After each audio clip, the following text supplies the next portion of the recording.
సనాతన ధర్మంలోని వైదిక ఆచారాలలో శంఖాన్ని చాలా పవిత్రమైనదిగా, పూజనీయమైనదిగా భావిస్తారు. పూజలో శంఖాన్ని ఉపయోగించడం వల్ల ఆ కుటుంబం, ఆ ఇంట్లో ఆనందం, శ్రేయస్సు పెరుగుతాయి. విష్ణుమూర్తిని శంఖు చక్ర గదాహస్తే అని కీర్తిస్తారు. ఆయన ధరించే ఆయుధాలలో శంఖం కూడా ప్రధానమైనది. ఇక శంఖధ్వని చాలా పవిత్రమైనది. పురాణ గ్రంథాల ప్రకారం ఈ శంఖం శంఖచూడుడు అనే రాక్షసుడి ఎముకల నుండి ఉద్భవించిందని చెబుతారు. విష్ణుమూర్తికి ఈ శంఖం అంటే చాలా ఇష్టం. శంఖాన్ని నీటితో నింపి ఆ నీటిని విష్ణుమూర్తికి అర్పిస్తే విష్ణుమూర్తి సంతోషిస్తాడు. కానీ శివుని పూజలో శంఖాన్ని ఉపయోగించడం నిషేధం. ఈ కారణంగా శివ పూజలో శంఖం ఉండదు. అలాగే శంఖంతో నీటిని శివుడికి అర్పించరు. దీని వెనుక ఒక పురాణ గాథ ఉంది. అదేంటో ఇప్పుడు తెలుసుకుందాం. శివ పురాణం ప్రకారం రాక్షసరాజు దంభుడికి పిల్లలు లేరు.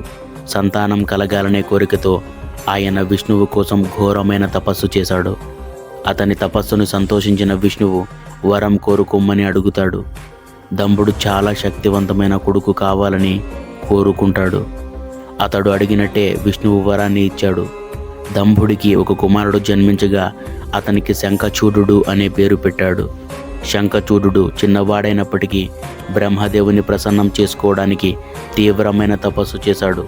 అతని తపస్సుకు సంతోషించిన బ్రహ్మదేవుడు అతనిని వరం కోరుకోమని కోరాడు. శంఖచూడుడు అప్పుడు దేవతల కంటే శక్తివంతుడు కావాలని, దేవతలను ఓడించే శక్తి కావాలని తన కోరిక కోరాడు. బ్రహ్మ శంఖచూడుడికి వరాన్ని ఇచ్చి అతనికి శ్రీకృష్ణ కవచాన్ని కూడా ఇచ్చాడు. దానిని ధరించడం ద్వారా శంఖచూడుడు 3 లోకాలను జయించాడు. ధర్మధ్వజుని కుమార్తె తులసిని వివాహం చేసుకోవడానికి కూడా బ్రహ్మదేవుడే అనుమతి ఇచ్చాడు. ఆయన ఆశీస్సులతోనే శంఖచూడుడు, తులసి వివాహం పూర్తి అయింది. బ్రహ్మదేవుడి వరం కారణంగా శంఖచూడుడు అహంకారిగా మారి 3 లోకాలను తన ఆధీనంలోకి తెచ్చుకున్నాడు. అతని దురాఘాతాలకు లెక్కే లేకుండా పోయింది. దీంతో విసిగిపోయిన దేవతలు విష్ణువుని వేడుకున్నారు. శంఖచూడుడి దురాఘాతాలను విష్ణువు ఎదుట మొరపెట్టుకున్నారు. విష్ణువు స్వయంగా శంఖచూడుడికి అప్పటికే ఒక వరం ఇచ్చి ఉండడం వల్ల ఈ సమస్యను తీర్చవలసిందిగా శివుడిని ప్రార్థించాడు. దేవతలను రక్షించడానికి శివుడు యుద్ధానికి నాయకత్వం వహించాడు. కానీ శ్రీకృష్ణ కవచం తులసికి తన భర్త పట్ల ఉన్న భక్తి కారణంగా శివుడు కూడా శంఖచూడుడిని ఓడించలేకపోయాడు. శ్రీకృష్ణ కవచం ఉన్నంత వరకు శంఖచూడుడిని ఎవ్వరూ ఓడించలేరని గ్రహించి విష్ణువు బ్రాహ్మణ రూపాన్ని ధరించి శంఖచూడుడి నుండి శ్రీకృష్ణ కవచాన్ని మోసపూరితంగా దానంగా తీసుకున్నాడు. దీని తరువాత విష్ణువు స్వయంగా శంఖచూడుడి రూపాన్ని ధరించి శంఖచూడుడి భార్య తులసి పవిత్రతను విచ్ఛిన్నం చేస్తాడు. శ్రీకృష్ణ కవచం నాశనమై తులసికి తన భర్త పట్ల ఉన్న భక్తి విచ్ఛిన్నమై తరువాత శివుడు తన త్రిశూలంతో శంఖచూడుడిని చంపేస్తాడు.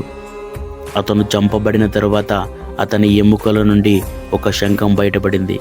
అందుకే ఆ శంఖాన్ని పవిత్రమైనదిగా భావిస్తారు.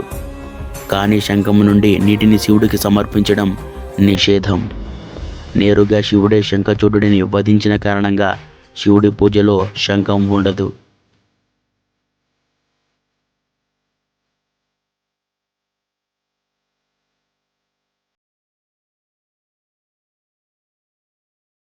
ఫ్రెండ్స్, ఇంతటితో అయితే మన వీడియో ముగుస్తుంది. వీడియో కంటెంట్ ఫుల్గా అనిపిస్తే లైక్ చేసి సబ్స్క్రైబ్ చేయండి. Love you all.